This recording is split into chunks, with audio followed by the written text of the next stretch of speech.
আসসালামু আলাইকুম। আমরা এখন আছি হেরা পর্বতের আশেপাশে।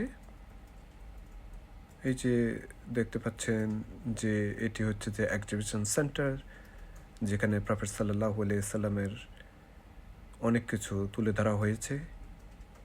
ওনার কাছে কোরআন রিভিল কীভাবে হয়েছে, সুন্দর পরিপাটি পরিষ্কার পরিচ্ছন্ন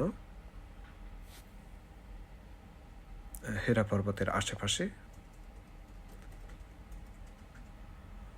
সুন্দর একটা ফোয়ারা। এখানে এই যে এটি দেখতে পাচ্ছেন সেটি হচ্ছে যে হেরা পর্বত,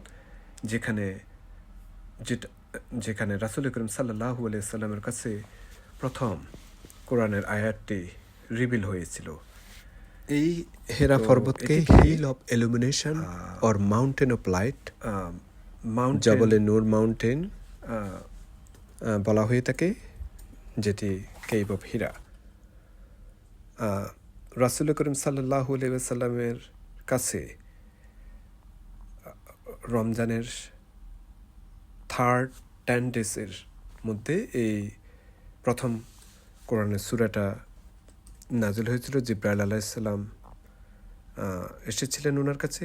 এর আগে রাসূল করিম সাল্লাল্লাহু আলাইহি ওয়াসাল্লাম আল্লাহর ধ্যানে এই হীরা পর্বতে সবসময় অনেক দিন রাত কাটিয়েছেন। তো এখন যেটি হচ্ছে যে সেটি হচ্ছে যে ভিজিটার সেন্টার, আর এটি হচ্ছে যে হীরা পর্বত।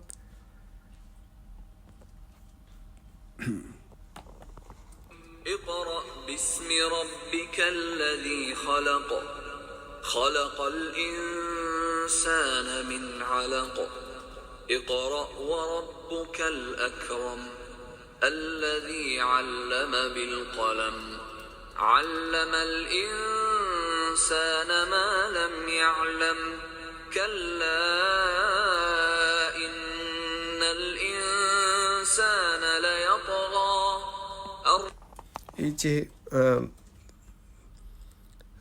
মিশরি রশিদের আয়াতটা একটা শুনলেন, সেটি হচ্ছে যে বলা হয়েছে যে প্রথম যে read in the name of your lord who created man from a clot of congealed blood. তো এর পরের ঘটনা তো আপনারা জানেন যে রাসূল করিম সাল্লাল্লাহু আলাইহি ওয়াসাল্লাম বলেছেন যে আমি তো পড়তে জানি না, এবং সো অ্যান্ড। তো এই হীরা পর্বতে এত উঁচুতে আমরা কিছুক্ষণ ওঠার চেষ্টা করেছিলাম, এরপরে সময়ের অভাবে আর একদম উঠতে পারিনি। অনেক সময়ের ব্যাপার। আপনারা কিছু দেখতে পাচ্ছেন যে অনেক মানুষ উপরে ওঠার চেষ্টা করতেছে, যাচ্ছে। ওইখানে উপরে উঠে হয়তো 2 রাকাত নফল নামাজ পড়েন। তো যদিও এখন ওয়েদারটা একটু সামান্য একটু মাইল্ড হওয়ার কথা ওয়েদার অনুযায়ী, কিন্তু এরপরও কিন্তু রৌদ্রের তীব্রতা আছে, যার ফলে আর সম্ভব হয়নি। তো এই হেরা পর্বতেই রাসূল করিম সাল্লাল্লাহু আলাইহি সাল্লাম যখন এত উপরে উঠতেন, ওনার বয়স তখন 40 বছর ছিল, এবং মা খাদিজা রাদিয়াল্লাহু তাআলা বয়স ছিল 55 বছর, এবং উনি প্রতিদিনই রাসূল করিম সাল্লাল্লাহু আলাইহি সাল্লামের জন্য পানি খাবার নিতেন। এবং স্বয়ং জিবরাইল আলাইহিস সালাম যখন মা খাদিজা আসতেন, রাসূল করিম সাল্লাল্লাহু আলাইহি সাল্লামকে সালাম জানিয়েছেন ওনার নিজের পক্ষ থেকে, আল্লাহর পক্ষ থেকে। খুবই সম্মানিত মহিলা, যাকে পৃথিবীতে থাকা অবস্থায় বেহেশতের সুসংবাদ দিয়েছেন। তো অনেক দর্শনার্থী এখানে আসেন। আশেপাশে দেখলাম যে খুবই সুন্দর পরিপাটি করে সাজিয়ে গুছিয়ে রেখেছেন। যদিও এখানে ট্রামের কথা বলা হয়েছে, ট্রেইলের কথা, এখনও ট্রেইল চালু নেই, হয়তো অদূর ভবিষ্যতে হয়তো ওনারা চালু করবেন। এই যে অ্যারো সাইন দেওয়া আছে, এখানে লেখা আছে যে ট্রেইল আছে, আসলে কিন্তু সত্যিকারের কোনো ট্রেইল নেই। এখানে উঠতে হলে আপনাকে নিজে হেঁটেই আপনাকে উঠতে হবে। আমি যখন বহু বছর আগে এখানে এসেছিলাম, তখন কিন্তু আজকে যত সুন্দরভাবে তারপর একটা রাস্তা করা হয়েছে এরকমও দেখি নাই। অনেক